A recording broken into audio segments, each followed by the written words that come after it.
Hey, Mark's watching MTC Media NBA preview. We are previewing the Central Division. And first, we're going to look at the Cleveland Cavaliers. The Cavaliers have 64 wins last season and were favored to represent the East in the NBA Finals. However, it didn't materialize. They got banged up a little bit, and they just ran into a very hot Indiana Pacers team. As far as this year, Cleveland lost Ty Jerome, and they traded Isaac Okoro, but it'll be interesting to see some of the things that, some of the guys that they have picked up. Lonzo Ball, does he have anything left in the tank? They got a couple of what I like to call minutes eaters in Thomas Bryant and Larry Nance Jr. The Cavs might not start off as hot as they did last year. James Garland is hurt and Max Strus is hurt. And once they get back from injury, I'm sure they will get rolling. But, I would not expect what happened last season.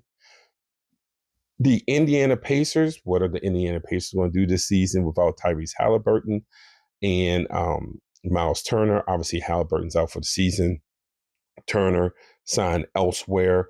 Rick Carlisle is good at getting the most out of rosters. And I do think with this one, because the roster is kind of beaten up, it's kind of down to the studs in a way, he's going to max what he can get out of it. Now, where that is that 32 wins? Is that 35 wins? Is that 28 wins?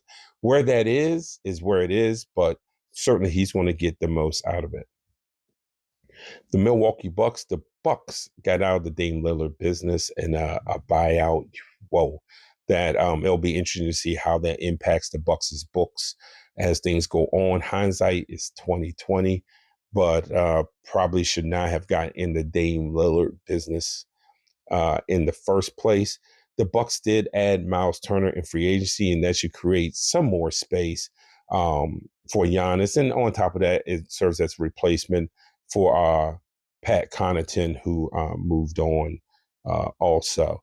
Now, Doc Rivers, who is always under scrutiny, probably too much scrutiny, it'll be interesting to see what he can get out of Cole Anthony and Gary Harris. Those are two guys who are supposed to be brought in. Both can provide offense in different ways. Sometimes Cole Anthony can over dribble. We'll see how many minutes, how many cross minutes Anthony has with Giannis and how he acclimates his game to that. Or is it better just to bring him off the bench and not cross those minutes in bulk? We'll see. That's part of coaching in the NBA, because those are things important, which is those lineups and how many cross minutes you have with certain type of players and their styles separates who can coach and who can't coach. That is a lot more important in the NBA than it is in college basketball. The Detroit Pistons. So there were questions about the Pistons coming in when they hired J.D. Bickerstaff last season, coming off what happened in Cleveland. And boy, J.D., you talk about getting his get back. Beautiful season for the Detroit Pistons, gave the Knicks everything they could handle in the playoff. And one of the big things that JD is going to have to do this season, and it's probably a good problem to have, is how do you reincorporate Jaden Ivey, who missed last season or the bulk of the last season.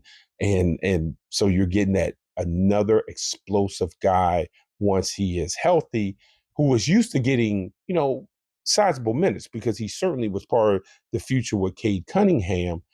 How do you get him in? How do you manage his minutes? Is he a full go? Who does he match up with? Who does he jive with out on the court? And again, going back to the whose minutes does he cross and bulk with? All of that, Bickerstaff is going to have to figure out. Caris LeVert was brought in to replace Dennis Schroeder. Certainly, Duncan Robinson's shooting is coming in to replace Malik Beasley. Robinson's thing, again, is going to be what he can do consistently on the defensive end. And then, of course, for Detroit, you're not sneaking up on anyone this year. And, playing in this league with expectations and playing in this league when you don't have any, it's two different things. The Chicago Bulls are in an interesting position because you just don't know what they're trying to do. I think they have one of the worst front offices in the NBA. Uh, I don't understand why Billy Donovan, who would have choices so many places in this league, why he just doesn't let his contract run out and go to a place that's more organized where he could thrive more. I don't know. I'm not in this house. But for me, with the Bulls, I'm looking at the development of Modest Bazelis and Kobe White. Kobe White's always going to be talked about in trades. And the Bulls have shown that they're just not willing to let him go. I think his game has translated uh, better to the NBA than it was when he was at the University of North Carolina. And I think he's changed it as time has gone on in the NBA too, where he's learning how to be an explosive scorer without necessarily dominating the ball. He has his times where he has it, but he's doing a great job at being able to score, being a lot more efficient. But again, this team just isn't going anywhere, and who knows when it will.